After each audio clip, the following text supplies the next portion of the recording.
Hello, hello, and welcome to A's Weird Corner. Today, I wanted to talk about gaming, specifically the wide variety of games, as well as the games I like to play. And although it's not as many as some are out there, it's still a good portion.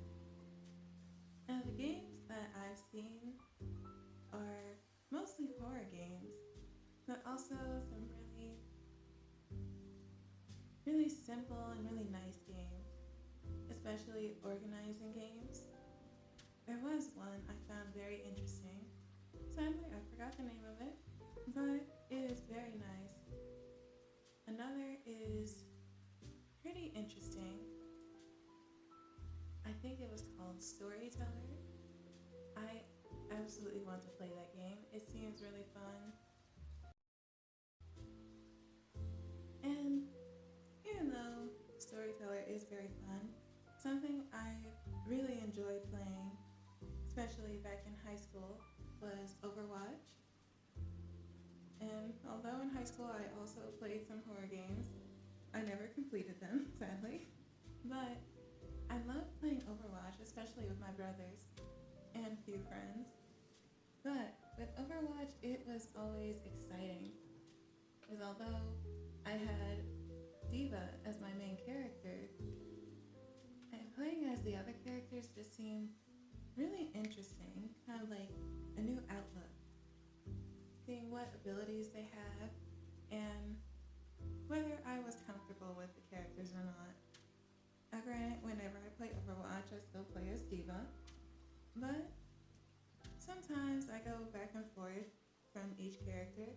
I even play as the new ones every now and then.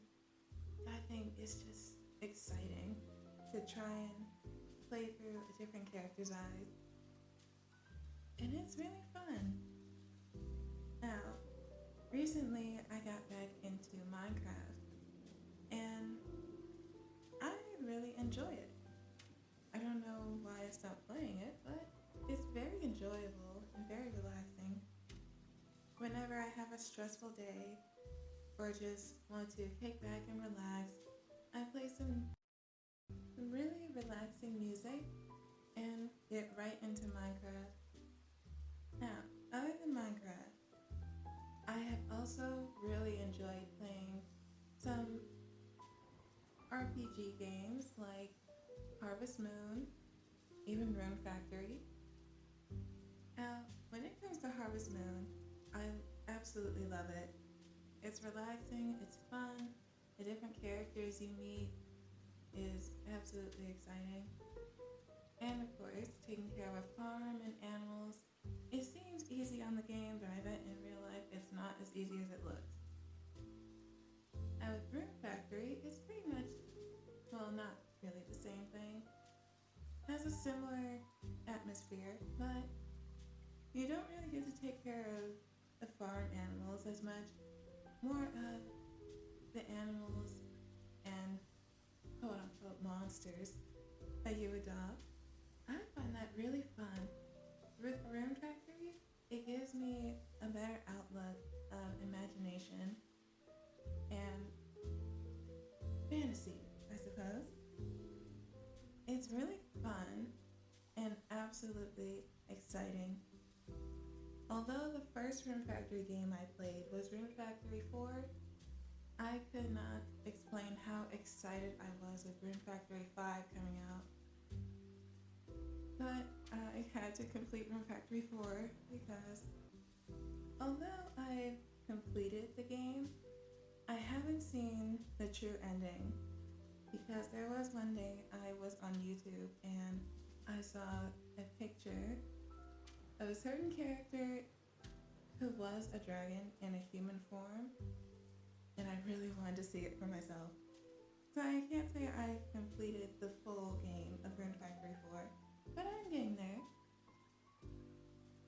Although I did start playing Rune Factory 5, and it is absolutely amazing. I am already in love with so many of the characters, and the monsters I had to fight were absolutely amazing to look at, but also kind of scary. But the dragons on there also were really amazing. Everything in Rune Factory 4 and 5 just really amazes me, and I really, really enjoy it. Although, as much as I love Rune Factory, there's also another franchise of games I love to play, and that is Fire Emblem. I've played Fire Emblem since my last year of middle school all the way through high school, and I still play it to this day. The first Fire Emblem game I've ever played was Fire Emblem Birthright. I really enjoyed it. In fact, the first time I played it, I was crying at the end of the game. And when I heard of Conquest, I was curious, mainly curious. But playing it made me cry even more. And for years, I just thought there has to be a third option. Because with Birthright, I thought, is there a way to save everyone? Sadly, there isn't. And I thought the same with Conquest. Still, there isn't. But there is a third option when it comes to Fire Emblem Revelations, and I have been trying to get that game for years, but it's really difficult to find. I'm still looking for it, but hopefully I'll be able to play it soon. But after Fire Emblem Conquest, I heard of Fire Emblem Warriors. And although I bought it for 3DS, it wouldn't work for my 3DS because when I looked at the cover again, it said for new Nintendo 3DS. I didn't have that at the time, so I couldn't play it.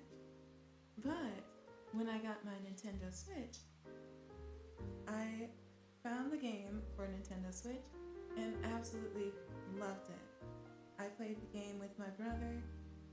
We just had so much fun seeing all of the characters from different games come together. Although, I forgot to mention, I also played Fire Emblem Awakening, and it was really fun, but also made me think a lot about the future for all of these characters, and it made me think about the future for characters I made myself. But that's a completely different story. But after Fire Emblem Warriors, it was so much fun for me and my brother that we decided to search for more games and keep an eye out for any more Fire Emblem games coming out. That was when my brother found Fire Emblem Heroes. Although I'd never heard of it until he brought it up, it seemed really fun to me. It gave us a variety of new characters in Fire Emblem, and it was just really amazing. And later on, down the line, we found out that Fire Emblem Three Houses came out. We were so excited for that. When we played it, it was really amazing. It was nostalgic too. It was like you're playing Fire Emblem Birthright, but completely different setting, different environment. It was amazing. Now, the tricky part with Fire Emblem Three Houses, at least for me, it was which house to pick. Now, I won't say too much about Fire Emblem Three Houses, because I don't know how many people have played it and who haven't played it, but I will say overall, it is definitely enjoyable. Then there was Fire Emblem say much about it because I haven't played it, but I am very nervous, but also extremely excited about it. And for now, the most recent game of Fire Emblem, which is Fire Emblem Engage, I've seen the characters you play as, but I haven't played the game myself, so I can't say much about it. But I am very excited for it. And moving on from Fire Emblem, I'm a little nervous to say this, but since this is a weird podcast, we're going to put it out there. I have never played nor seen anything of Pokemon. I'm just I'm just putting it out there. But I don't know much of anything about Pokemon, but I know a lot and I absolutely love Digimon. I haven't played many Digimon games because by the time they were out, I was not even born yet.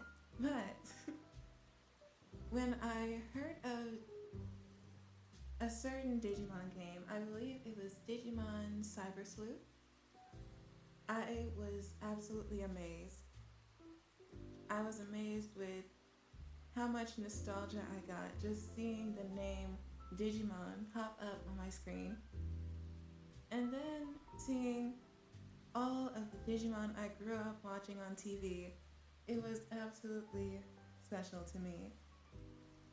Since Digimon was the first anime I've seen in my life, it still brings me a lot of joy.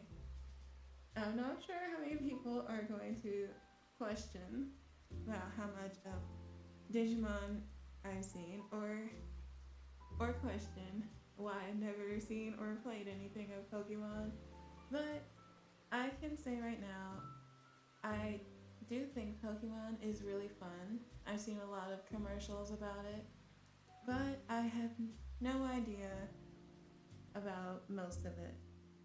Well, I should say majority of it. I have no idea about it, but it seems really interesting and pretty fun. Now, granted, the only Pokemon I really know is Pikachu, and I am so sorry to all the Pokemon fans.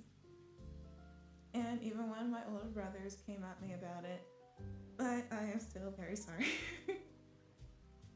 Now, with Digimon Cyber Sleuth, it is very nostalgic to me, but it's also even more fantastic than I thought.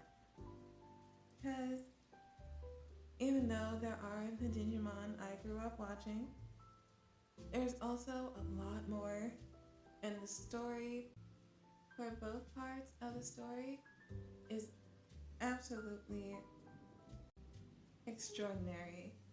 I absolutely love it, and I can't get enough of it.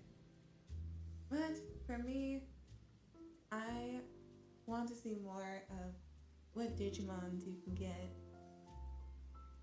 of all types and all shapes and forms.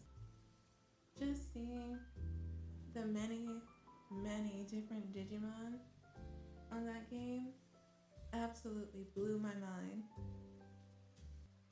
Now, another video game franchise that blew my mind was Danganronpa. I cannot express how much it has made me cry, but also took my breath away. The characters, the story, the animation, everything was absolutely astounding. I can say there has never been a game franchise that is also an anime that has made me cry so many times. And although I have cried at animes before, there is nothing like Danganronpa. But overall, I think playing games and making them is not only dedication but also very just mental relief. Everybody needs it every now and then. And if not, something else is always available. But gaming is a whole different world of possibility. It's wondrous and fun and completely enjoyable. Well, that's all for this episode. We'll see you all later and stay weird.